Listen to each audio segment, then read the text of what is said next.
வணக்கம் நண்பர்களே. இந்த 5.1 ஆம்பிளிஃபையரில் ஃப்ரண்ட் பேனலை எப்படி ஃபிட் பண்ணுறதுன்னு சொல்லி சில நண்பர்கள் கேட்டிருந்தீங்க. அவங்களுக்காக இதை மேக் பண்ணியிருக்கேன்.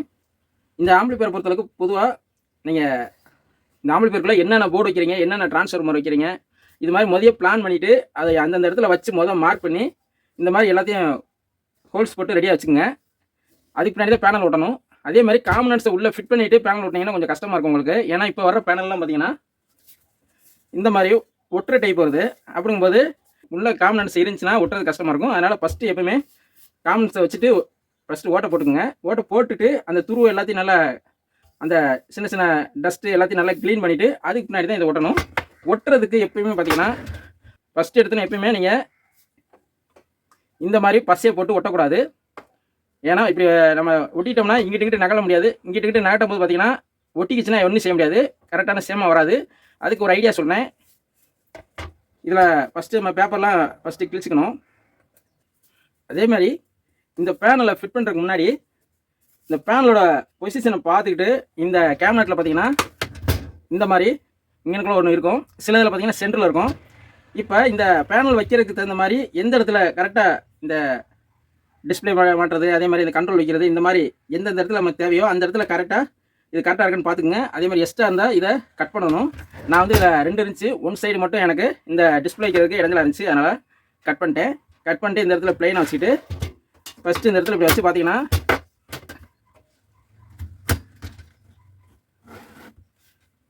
எந்த ஒரு ஹோல்ஸும் மறைக்கக்கூடாது. அப்படி இருந்தால் இது கரெக்டாக இருக்குன்னு அர்த்தம். இதில் நீங்கள் இஎஸ்பி போட வைக்கிறப்பல இருந்தால் இந்த இடத்துல லேசாக மறைக்குது, அப்போ நம்ம இந்த இடத்துல கட் பண்ணணும். இந்த ஆம்பிளிஃபையரை பொறுத்தளவுக்கு இஎஸ்பி போட வைக்காமல் நம்ம தனியாக இஎஸ்பி ஜாக்கு தான் வைக்க போகிறோம். அதனால் இது கட் பண்ண தேவையில்லை. இது மாதிரி கரெக்டாக வைக்கணும். வச்சுக்கிட்டு கரெக்டாக இருக்குன்னா அதுக்கு பின்னாடி தான் நம்ம ஒட்டையை ஆரம்பிக்கணும். இப்போ ஃபஸ்ட்டு வந்து நம்ம என்ன செய்யணும்னா இந்த மாதிரி ரப்பர் பேஸ்ட்டு வச்சுக்கணும். அதை வந்து இந்த முன்னாடி அப்படியே அப்ளை பண்ணிக்கணும். எப்பயுமே ஃபஸ்ட்டு ரப்பர் பேஸ்ட்டு தான் நம்ம போடணும். எடுத்தோடனே அந்த இன்ஸ்டண்ட்டு பசையை நம்ம போட்டோம்னா உடனே ஒட்டிக்கிறோம், நம்ம அங்கிட்டு அசைக்க முடியாது.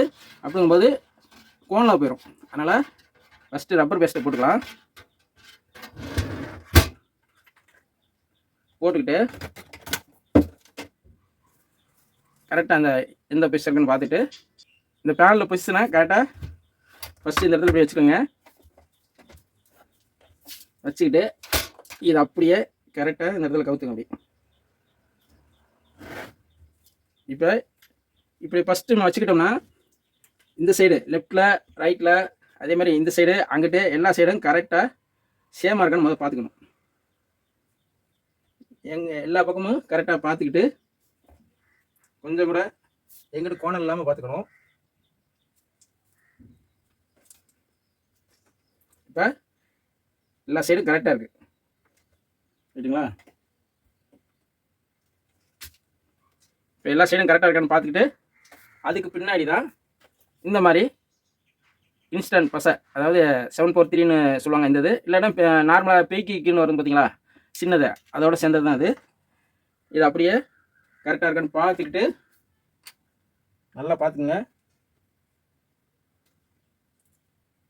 அதுக்கு பின்னாடி இந்த பசையை அப்படியே உள்ள நான் பண்ணுற மாதிரி இதே மாதிரியே அப்ளை பண்ணிங்க. அவ்வளோதான். அதாவது அளவாக ஊற்றணும், ரொம்ப ஊற்றணுன்னா வெளியே வந்துடும்.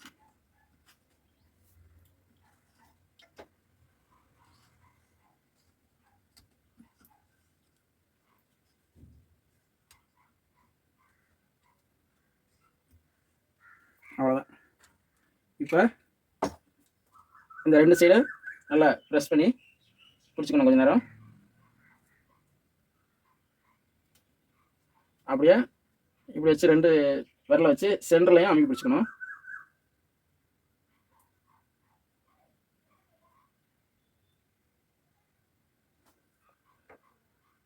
நம்ம ஏற்கனவே வந்து அந்த ரப்பர் பேஸ்ட் ஊற்றணும் பார்த்தீங்களா, அதுக்கு மேலே இந்த பசையை ஊற்றும் போது பார்த்தீங்கன்னா அப்படியே உடனே காஞ்சிடும், அப்படியே கல் மாதிரி எரியிடும். ஆனால் இது ஒட்டுறதுக்கு முன்னாடி இந்த ஹோல்ஸு எல்லாமே கரெக்டாக இருக்கான்னு பார்த்துக்குங்க. ஏதாவது ஒரு இடத்துல கொஞ்சம் ஏற்றி இறக்கி இருந்துச்சுன்னா நீங்கள் ஃபஸ்ட்டு இந்த கேபினெட் வந்து ராவிக்கிட்டு தான் நம்ம இந்த பேனல்லாம் ஒட்டணும். ஏன்னா ஒட்டின பின்னாடி நம்ம திருப்பி எந்த ஒரு ஆல்ட்ரேஷன் பண்ண முடியாது, பிறகு நம்மளுக்கு பொருள் தான் நஷ்டமாகும்.